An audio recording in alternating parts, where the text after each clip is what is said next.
Mabisang panalangin ng may sakit, sa ngalan ng Ama, at ng Anak, at ng Espiritu Santo. Amen.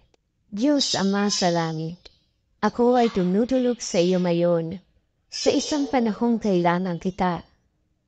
Sa pamamagitan ng iyong kapangyarihan, nilikha mo ako.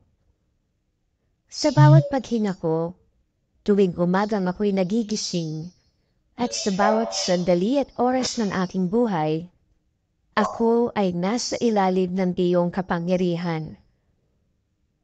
Sa pamamagitan ng kapangyarihan din ito, Ama, hinihiling ko na hipuin mo ako ngayon, sapagkat kung ako ay iyong nilikha mula sa kawalan, nakatitiyak ako na lilikhain mo akong muli. Puspusin mo ako ng iyong banal na espiritu, upang sa pamamagitan niyo, ako ay kumanig. Tanggalin mo ang lahat ng bagay na hindi nararapat mapasa akin. Hilumin mo ang aking pagiging sugatan. Durugin mo at tunawin ang anumang bagay na walang pakinabang sa aking katawan. Buksan mo ang aking mga baradong ugat at muli mong ayusin ang mga nasirang bahagi nito na nakapagpapahinto ng malayang pagdaloy ng aking dugo. Tanggalin mo ang lahat ng pamamaga sa aking katawan at ang lahat ng infeksyon. Hayaan mong dumaloy sa aking buong katawan ang init ng iyong mapagpadalig na pagmamahal. Palusugin mo ang lahat ng bahagi ng aking katawan upang magamit ko ang mga ito nang naaayon sa iyong pagkakalikha.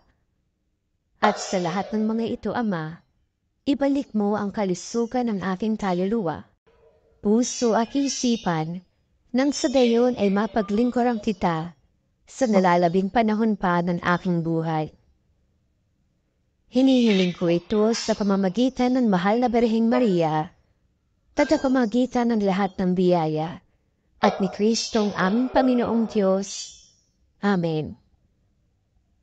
Aba, Ginoong Maria, napupuno ka ng grasya, ang Panginoong Diyos ay sumasa iyo.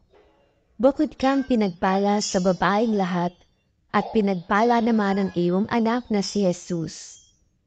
Santa Maria, Ina ng Diyos, ipanalangin mo kaming makasalanan, ngayon at kung kami mamamatay. Amen. Sa ngalan ng Ama, at ng Anak, at ng Espiritu Santo. Amen.